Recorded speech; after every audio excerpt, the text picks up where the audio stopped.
민수기 31장 1절에서 12절입니다. 2절. 이스라엘 자손들을 위해 미대한 사람들에게 복수하여라. 그 후에 너는 내 조상들에게 돌아갈 것이다. 미대한 사람들을 치라는 명령은 여기에서 처음 주어진 것이 아닙니다.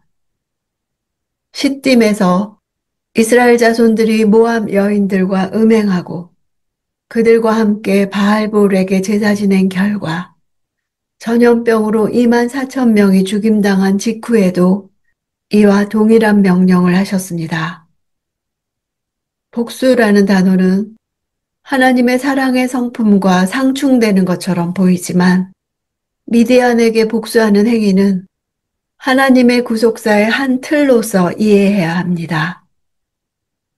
하나님께서는 이스라엘 백성을 거룩한 당신의 백성으로 삼기 위해 그들을 애굽에서 나오게 하셨고 광야 여정을 통해 가나안으로 들어가게 하려 하셨습니다.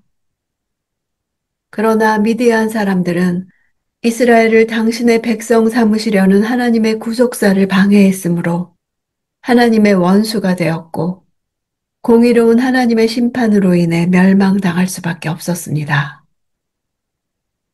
5절. 그리하여 각 지파마다 1,000명씩 해서 총 1만 2천 명의 무장한 군사들이 이스라엘 군대에서 파견됐습니다. 무장하다라는 단어는 제거하다, 벗기다 라는 뜻입니다. 이는 무장을 하기 위해서는 먼저 불필요하고 평범한 옷들을 벗어버리는 행동이 선행되어야 함을 나타냅니다. 실제로 하나님께서는 이사야서에서 이사야에게 발에서 신을 벗으라 하시면서 이 단어를 사용하셨습니다. 이 단어는 두 가지 행동을 동시에 의미합니다. 하나는 전쟁을 준비하기 위해 먼저 자신의 몸에 있는 거추장스러운 것들을 벗어버리는 행동이고 그 다음에 병기와 갑옷을 입는 행동입니다. 무장에 대한 히브리인들의 이와 같은 시각은 세상적인 것들을 과감하게 벗어버리는 것이 곧 영적인 무장의 시작이라는 사실을 말해줍니다. 영적 전쟁의 상황 속에서 세상적인 가치관으로 아무리 힘이 있고 귀하게 여겨지는 것이라 해도 그것은 우리를 결코 구원할 수 없습니다. 오직 하나님이 허락해 주시는 무기만이 우리에게 완전한 승리를 가져다 주는 것입니다. 6절. 이렇게 해서 모세는 각 지파마다 1,000명씩을 싸우러 보냈습니다. 또한 그들과 함께 제사장 엘르아살의 아들 비느하스를 거룩한 물건들과 신호용 나팔을 들려 함께 보냈습니다. 거룩한 물건들은 성소 안에 있는 어떤 도구일 것입니다. 하나님은 거룩하게 구별된 성소의 물건을 들고 전쟁에 나가게 하심으로 이스라엘 백성들에게 미디안과의 싸움은 육신의 싸움이 아니라 하나님이 함께 하시는 영적 전쟁이라는 사실을 분명하게 알게 하셨습니다. 8절. 죽임을 당한 사람들 가운데는 미디안의 5 왕들인 에위, 레겜, 수루, 후루, 레바도 있었습니다. 그들은 또한 부올의 아들 발람을 칼로 죽였습니다. 미디안은 하나의 혈연 공동체라기보다 여러 혈족들에 의한 부족 연맹체라 할 수 있습니다. 모세의 장인 이드로는 미디안에 속한 겐 족속 출신이었습니다.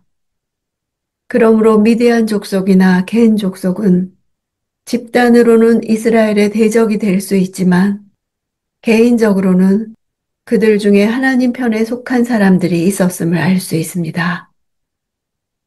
바알보올 사건은 발람을 통해 이스라엘을 저주하려던 모압과 미디안의 계략이 실패로 돌아간 뒤에 일어났습니다.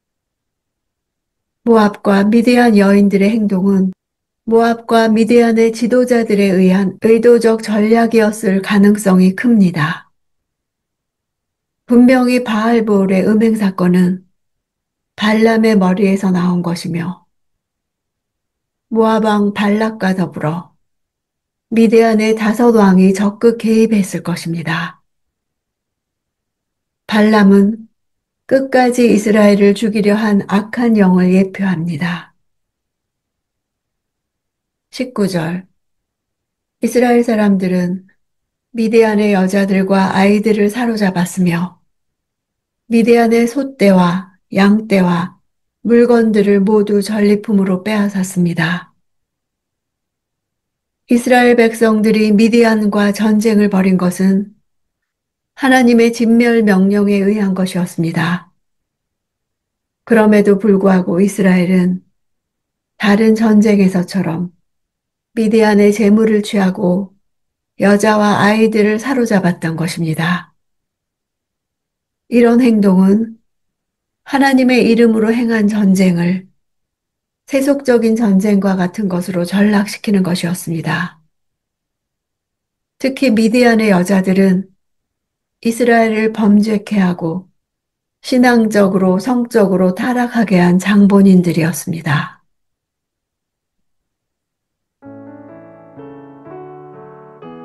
미디안과의 전쟁은 마지막 때의 전쟁을 예표합니다.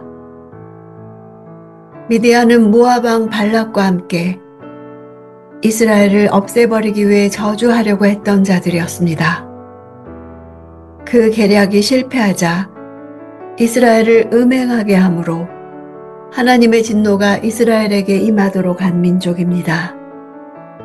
마지막 때 악한 영은 사람들과 지도자들의 분별력을 상실시켜버리고 하나님의 백성들이 세상과 타협하게 하며 하나님을 대적하게 하고 음란으로 하나님을 떠나게 할 것입니다.